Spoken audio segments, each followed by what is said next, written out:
जय हिंद बच्चों, आप सभी का स्वागत है आपके प्यारे से यूट्यूब चैनल एक्सेल ज्ञान पे। बच्चों आज हम लोग बातचीत चैप्टर की वीवीआई ऑब्जेक्टिव क्वेश्चंस की प्रैक्टिस करने वाले हैं। अगर आपके एग्जामिनेशन में इस चैप्टर से क्वेश्चंस पूछे जाएंगे तो यही क्वेश्चंस पूछे जाएंगे। इस वीडियो को अंत तक देखिएगा और बार बार इसको प्रैक्टिस कीजिएगा। तो चलिए स्टार्ट करते हैं बिना लेट किए अपने वीडियो को। पहला क्वेश्चन कह रहा है बच्चों कि बालकृष्ण भट्ट किस काल के रचनाकार हैं।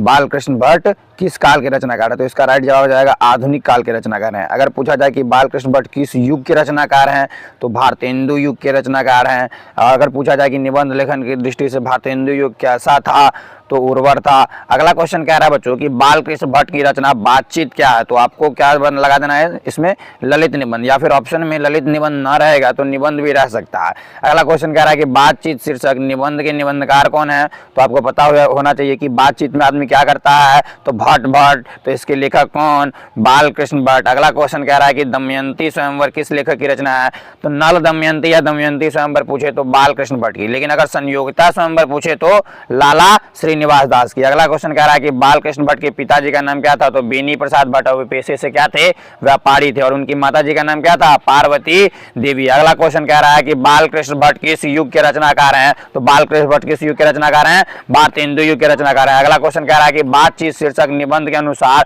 जो कुछ मवाद या धुआं जमा रहता है वह किसके जरिए निकल जाता है, बातचीत के जरिए। क्या बनकर निकल जाता है, तो भाप बनकर। और अगला क्वेश्चन कह रहा है कि बालकृष्ण भट्ट के पिता पेशे से क्या थे, तो व्यापारी थे। अगला क्वेश्चन कह रहा है बच्चों कि बातचीत शीर्षक निबंध में रस का समुद्र किनकी बातों में उमड़ा चला आता है, तो जब दो हमजोली सहेलियां बातचीत करती है ना, तो मानो कि रस का समुद्र उमड़ा चला आता है। अगला क्वेश्चन कह रहा है कि बालकृष्ण भट्ट की रचना निम्न में से क्या है, तो बालकृष्ण भट्ट की रचना क्या है, बातचीत है। अगले क्वेश्चन की ओर बढ़ जाते हैं। अगला क्वेश्चन कह रहा है कि बातचीत के जरिए, देखिए उसी क्वेश्चन को पूछ दिया, बातचीत के जरिए भाप बनकर क्या बाहर निकल जाता है, तो मवाद या धुआं। याद कर लीजिए क्या, मवाद या धुआं। अगले क्वेश्चन की ओर बढ़ते हैं कि बालकृष्ण भट्ट की माताजी का नाम क्या था, तो बालकृष्ण भट्ट की माताजी का नाम क्या था, पार्वती देवी। अगला क्वेश्चन कह रहा है कि निबंध लेखन की दृष्टि से भारतेंदु युग कैसा था, तो उर्वर था। अगले क्वेश्चन की ओर बढ़ जाते हैं कि जैसा काम वैसा परिणाम प्रहसन के लेखक कौन है, तो जैसा काम वैसा परिणाम, नई रोशनी का 20 आचार विडम्बन, ये सब किसके प्रहसन है, तो बालकृष्ण भट्ट के हैं। अगला क्वेश्चन कह रहा है कि बालकृष्ण भट्ट का जन्म कब हुआ था, तो 23 जून 1840 ईस्वी को। इनकी मृत्यु कब हो जाती है बच्चों,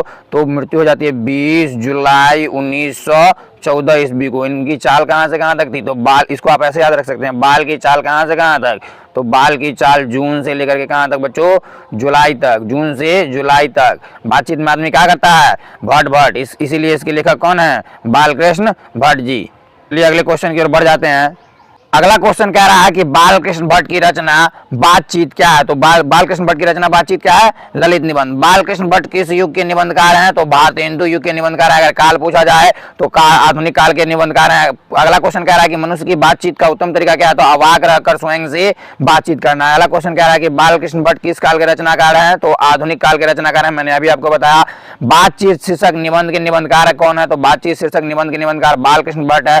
बालकृष्ण भट्ट ने किस मासिक पत्रिका का संपादन किया, तो हिंदी प्रदीप, और कब किया, तो 1 सितंबर 1877 ईस्वी को। और इसे वे कितने वर्षों तक चलाते रह गए, तो 33 वर्षों तक। कह रहा है किसके न होने से संपूर्ण सृष्टि गूंगी प्रतीत होती है, तो इसका राइट जवाब हो जाएगा वाक शक्ति। अगला क्वेश्चन कह रहा है कि कौन सा उपन्यास बालकृष्ण भट्ट द्वारा रचित है, तो इसका राइट जवाब हो जाएगा 100 अजान 100 जान उनके द्वारा लिखा गया है। अगला क्वेश्चन कह रहा है कि नाटक के प्रारंभ में होने वाला पाठ को क्या कहते हैं, नांदी पाठ। अगला क्वेश्चन कह रहा है कि एडिसन के अनुसार असल बातचीत केवल कितने व्यक्तियों में हो सकती है, तो 2 व्यक्तियों में।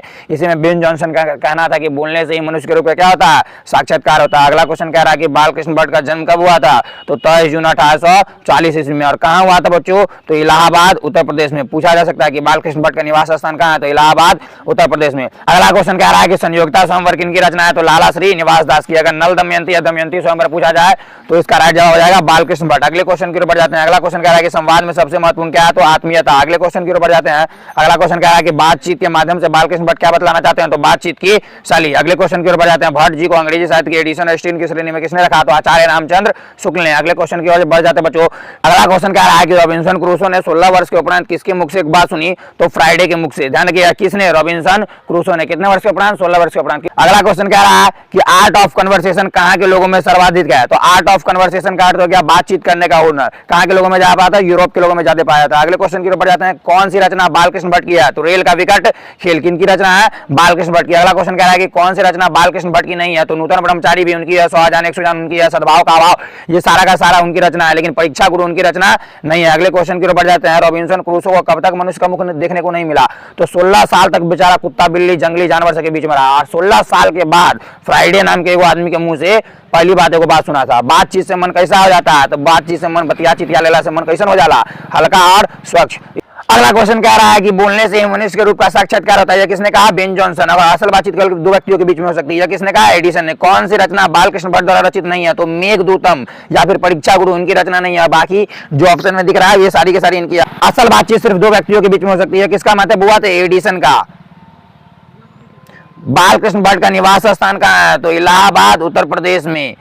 बच्चों हम लोगों ने बातचीत से बनने वाले सारे ऑब्जेक्टिव क्वेश्चंस को देख लिया है। आप आई होप आपको वीडियो अच्छा लगा होगा। अगर वीडियो अच्छा लगा तो लाइक करें, कमेंट करें, सब्सक्राइब करें, दोस्तों में शेयर करें, ताकि हम आपके लिए इसी तरह के अच्छे अच्छे सेशंस लाते रहें और भी सारे चैप्टर के ऑब्जेक्टिव की प्रैक्टिस आपको करवाएंगे, जोरदार तरीके से सब्जेक्टिव भी लाएंगे।